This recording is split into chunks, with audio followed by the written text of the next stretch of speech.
أنت ممسك شطره ويعلم هذا الكل إلا جواحد فنون علوم والغوامض جملة عبادك لا منها لملكك فاقد وما المجد إلا مجد علم مقارن على عمل ذا فيك وصف وتالد. Même un engagement, ce qu'on appelle le mizar, un engagement ferme, on ne peut pas retourner. On ne peut pas se permettre de dire que j'avais dit à Allah subhanahu wa ta'ala que si tu me donnes ça, ou bien que je vais faire ça, et c'est une obligation maintenant pour moi. Par exemple, je vais jeûner 10 jours dans tel mois, et après finalement je dis non, mon, cet engagement là, bon, non, c'est bon. Non, non. On est dans l'obligation de le faire. Voilà. Dans le monde spirituel, c'est ça.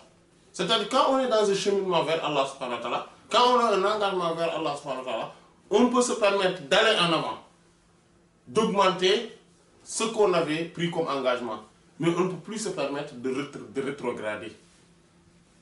Voilà pourquoi on ne peut pas se permettre de quitter la Tidjaniya pour une autre tariqa. Mais on peut se permettre de quitter une autre tariqa pour la Tidjaniya. Pourquoi? C'est à cause de ce principe-là. Et ce principe-là est chariatique, haqiqatique. Voilà, dans le monde de la charia, c'est connu. Le nizar, les engagements, etc. On est obligé de remplir ces engagements-là. Voilà. Même les Wolof le disent, hein? Ils utilisent le terme digue borla. Quand on prend un engagement sur quelque chose, ça devient une dette, un crédit, à charge. Ouais, c'est pareil. Quand on s'engage dans la voie, dans la tariqa, on ne peut pas se permettre de dire que oui, finalement, j'ai regardé, c'est un peu bon. Je ne vais plus avoir le temps, maintenant j'abandonne. Ou bien je prends des vacances ou un peu de retraite. On ne peut pas.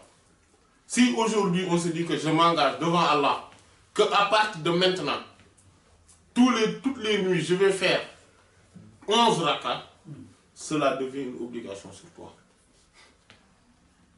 Tu ne pourras plus jamais se désengager. Plus jamais. Voilà. Tu dis, oui, c'est un contrat entre moi et Allah. Je prends cet engagement-là. Tu ne peux plus revenir en arrière. Et c'est ça le principe des tariqas. Et surtout de la Tidjaniya. C'est pour cela que quand on prend le zikr, on ne peut plus jamais revenir en arrière. Ça, c'est chariatique, ça. C'est connu dans la charia. Il ne faut pas croire que c'est quelque chose d'extraordinaire qu'on ne connaît pas, etc. Non. C'est du Coran, ça. Quand quelqu'un jure sur quelque chose, dit que je jure que ça, je vais le faire. Et que finalement, il n'a pas pu le faire. Pas parce que sciemment, il l'a abandonné, mais c'est parce qu'il a eu beaucoup d'empêchements qui ne le permettent pas de le faire. Il doit affranchir un esclave pour se rattraper. Et s'il n'y arrive pas, non, soit affranchir un esclave, soit donner à vivre 10 pauvres, comme le Coran l'a dit, soit vêtir 10 pauvres. S'il n'a pas les possibilités de l'une de ces trois-là, il sera dans l'obligation de jeûner 3 jours pour l'expiation de cela. Et ça, c'est du Coran. Hein? Ce n'est même pas un hadith en fait.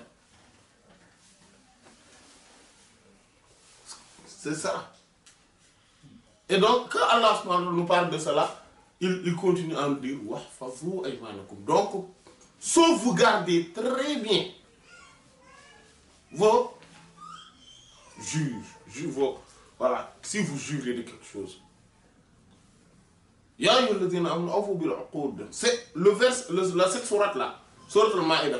Et d'ailleurs, cette parole aussi, ce verset là, dont nous venons de parler, est dans cette sourate là. Et cette sourate commence par oh vous qui avez cru, tenez vos engagements.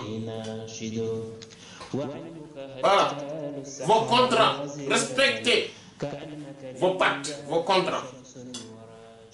Voilà.